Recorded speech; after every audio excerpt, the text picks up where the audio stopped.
separation from sound and smell and touch. But now, you're going to be softened by a million things you never even knew existed. It's a whole new level of confusion. So I look here, is that right thing important, or this dark thing moving toward you, away from you? Dangerous or not? As long as your eyes are open, there's just too many distractions. How do you concentrate on talking to you?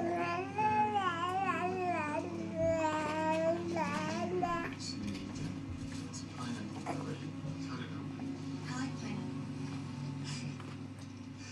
Sorry. Anyway, because you can see, people are going to expect you to be able to do things that you can't do. Read signs, recognize body language, people's gestures, facial expressions, and just get out of their way. Your eyes will want to dominate how you perceive the world, but you can't.